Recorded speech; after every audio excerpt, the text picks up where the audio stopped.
Maligayang pagbabalik. Pag-uusapan natin ngayon sina Casimero, Pacquiao at Barrios. Pero bago ang lahat, kung bago ka pa lang sa channel na ito, ay huwag mong kalimutang mag-subscribe at i-hit ang notification bell icon para manatili kang updated sa susunod nating upload. Nagdulot na po ng pangamba sa ilang mga fans ni 8th Division World Champion Manny Pacquiao ang simpleng pag-post ni Mario Barrios ng larawan at video.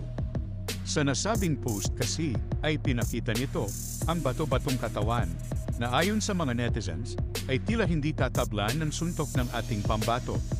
Patunay na nasa 100% kondisyon na talaga ang Mexican-American. Makikita din sa larawan na katulad ni Pacquiao ay sa bundok din ito nagsasanay. Dahil nga dyan ay nag-alala ang ilang mga tagahanga ng ating pambansang kamao sa pwedeng gawin sa kanya ng kalaban, lalo na araw na matanda na nga ito at dapat daw sana ay ini-enjoy na lang ang retirement. Sa kabilang banda naman ay may ilan namang Pinoy ang kumpiyansa pa rin na mananalo si Pacquiao dahil hindi na umanubago dito ang mas malaki at mas matangkad na kalaban. Dahil madami na daw na katulad nito ang tinalo ni Pacquiao, unang-una na nga daw dyan ang Mexican boxer na si Antonio Margarito, na umano ay binugbog lang ni Pacquiao. Samantala, ilang linggo bago ang bakbakang Pacquiao vs Barrios, ay ipinakita na nga po sa media ang training ng kasalukuyang WBC Welterweight World Champion Mario Barrios. Makikita sa video na sumusuntok ito sa boxing bag at nag-shadow boxing din. Ipinagyabang naman ang trainer ni Barrios na si Bob Santos na two-time world champion daw ang bata nito at hindi daw ito aksidente lang na naging champion. Samantala napansin naman ng mga Pinoy boxing fans na flat-footed at mabagal daw itong si Barrios kaya may paglalagyan umano ito kay Pacquiao.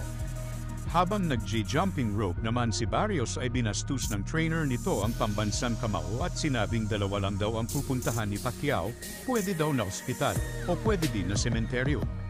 Naasar naman dito ang ilang mga Pinoy boxing fans at may ilang nagsabing baka matulad daw itong si Barrios kay Foreman na puro dadalam sa interview pero gapang naman pagdating ng laban. Sa kabilang banda naman, ilang araw matapos na pumutok ang balitang magbabalik na si former 3 Division World Champion John Riel Casimero sa loob ng Luna, ay ikinagulat naman ng ilang mga fans nito ang planong pag-akyat nito sa featherweight division. Ayon sa ilang tagahanga ni Cuadro Alas, na masyadong mapangahas umano ang gagawin nitong pag-akyat dahil posible daw manganib ang buhay at karyera nito dahil sa mga mas malalaki at mas malalakas na makakalaban nito.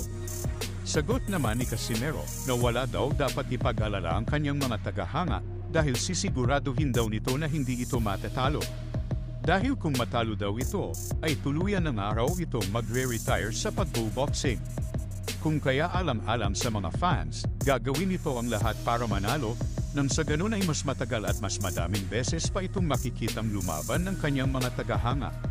Dagdag pa nga nito, natatapusin niya lang umano ang suspension order sa kanya, at tiyak na magiging aktibo na daw ulit ito sa kanyang boxing career, at ito nga umano ay sa ilalim ng bago nitong promoter, na hindi muna nila pinamalanan.